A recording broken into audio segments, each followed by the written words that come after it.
தட்டை, சீடை, முறுக்கு, ரிப்பன் பக்கோடா, அதிரசம், என்ன வேணாலும் செய்யுங்க.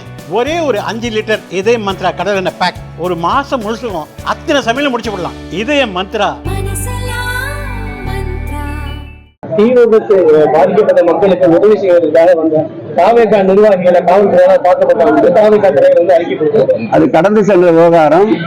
அது உண்மை இருப்பின் நிச்சயமாக மாண்பு முதல்வர் அவர்கள் இன்னார் இனியவர் என்று பார்க்க மாட்டார், உறுதியோடு நடவடிக்கை எடுப்பார். தீ விபத்துக்கெல்லாம் காரணம் என்ன? அது 2-3 காரணங்கள் சொல்லுகிறார்கள். ஒன்று சிலிண்டர் வெடித்தால் ஏற்பட்டது என்கிறார்கள், ஒரு சிலர் மின்கசிவால் ஏற்பட்டது என்கிறார்கள். புலன் விசாரணை இருக்கின்றது. விசாரணைக்கு குண்டகம் விளைவிக்கும் வகையில் இதுதான் என்று தற்போது கூறுகின்ற நிலை இல்லை. அதுதான் சொல்லிவிட்டேன். நடந்த உண்மை எதுவாக இருந்தாலும் நிச்சயமாக மாண்பு முதல்வர் அவர்கள் அதன் மீது நடவடிக்கை எடுப்பார். காவல்துறை கொடுத்த விளக்கத்திலேயே ஒரு துணை ஆணையர் தலைமையில் விசாரணை மேற்கொள்ளப்படும் என்று அறிவித்திருக்கின்றார்கள். ஆகவே நிச்சயமா அந்த மக்களுடைய இயல்பு வாழ்க்கைக்கு என்ன உதவி செய்ய முடியுமோ அதில் முழு கவனம் செலுத்தி வருகின்றோம். திரும்ப அது உள்ள போகணும். 100 கேள்வி கேட்கலாம் ஒரு சப்ஜெக்டுக்கு. 4 கேள்வி கேட்டீங்க, 4 கேள்விக்கு பதில் சொல்லிட்டோம். வேற ஏதாவது ஆக்கப்பூர்வமா பேசுகிறார். ஏற்கனவே அவருக்கு பச்சை பொய் எடப்பாடி என்று பெயர் சுட்டி விட்டோம். அவர் சொல்வதெல்லாம் வாயில் வந்ததை சொல்லுகிறார். என்னதான் நீதிமன்றத்துடைய உத்தரவு பிறப்பிக்கப்பட்டிருந்தாலும் அதற்கு அரசு போதிய அளவு ஒத்துழைப்பு தந்ததால் தான் இந்த தீர்ப்பு கிடைத்திருக்கும். எஸ்ஐடி என்பது தமிழகத்துடைய கட்டுப்பாட்டிலே இருக்கின்ற காவல்துறை தான். எஸ்ஐடி என்பது தமிழக அரசினுடைய கட்டுப்பாட்டிலே இருக்கின்ற நுண்ணறிவு பிரிவு தான். இவர்கள் தான் இந்த வழக்கை முறையாக செலுத்தி முறையாக மேற்கொண்டு அரசு வழக்கறிஞரும் தமிழ்நாடு அரசினுடைய கட்டுப்பாட்டில் இருப்பவர்கள் தான்.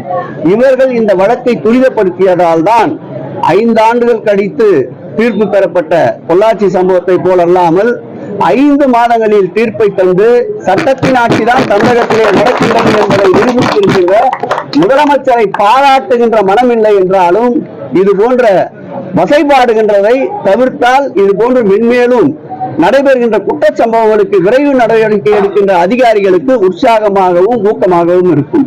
பாதிக்கப்பட்ட மாணவியோட எஃப்ஐஆர் வெளியே போனதுக்காகவே காவல்துறை தான். அந்த காவல்துறைக்கு எப்படி நீங்க பாராட்டுவீங்க? தாவேகா தலைவர் தாவேகா தலைவர் நேற்று கூட சொன்னார், பச்சை பொய்ன்னு சொல்லியிருக்காரு முதலமைச்சர் சொல்றத. அவரு ஜம காலத்துல தார்பாயில வடிகட்டின பொய்யை பேசிட்டு இருக்காரு. நான் ஏற்கனவே சொல்லிவிட்டேன், அவர் அரசியலில் எதிர்கருத்துக்கள் அவர் மீது வர வேண்டும் என்பதற்காக இப்படிப்பட்ட நாகரிகமற்ற சொற்களை பயன்படுத்தி வருகின்றார். சம்பவங்கள் என்பது என்னவென்று அவரை நேரடியாக சென்று திடீரென்று எஸ்ஐடி என்று என்னவென்று கேட்டால் சொல்ல தெரியாது. இதுதான் நிலைமை. யாரோ எழுதி கொடுத்து அறிக்கை வெளியிட்டுக் கொண்டிருக்கின்றார். அவருடைய ஒவ்வொரு வரிக்கும் பதில் சொல்வதற்கு நாங்கள் தயாராக இல்லை. நாங்கள் மக்களை நோக்கி பயணித்துக் கொண்டிருக்கின்றோம். மக்களின் குறைகளை தெரிவிப்பதற்காக சென்று கொண்டிருக்கிறோம். களத்திற்கு வரட்டும். 2026 மக்கள் என்ன தீர்ப்பை வழங்குகிறார்கள் என்று அப்போது தெரிந்து கொள்ளட்டும். 24/7 என்று சொல்லப்படுகின்ற ரவுண்ட் த கிளாக் உழைத்துக் கொண்டிருக்கின்ற முதல்வர் எங்கே? குழு அறையிலே உட்கார்ந்து கொண்டு அறிக்கை விட்டுக் கொண்டிருக்கின்ற அரசியல் தலைவர்கள் எங்கே? நாங்கள் மக்களோடு மக்களாக பயணித்துக் கொண்டிருக்கின்றோம். மக்களை நம்புகிறோம். மக்களோடு கூட்டணி வைத்திருக்கின்றோம். பிஜேபியின் பி டீம் போல் நாங்கள் செயல்படவில்லை. உறவுக்கு கை கொடுப்போம், உரிமைக்கு குரல் கொடுப்போம். இதுதான் திராவிட முன்னேற்ற கழகத்தின் தாரக மந்திரம். எங்கள் மதியிலே கனமில்லை, வழியிலே பயமில்லை. தெளிவாக எங்கள் பயணம் சென்று கொண்டிருக்கின்றது. இது குட்டாட்சி கண்டக்ட்.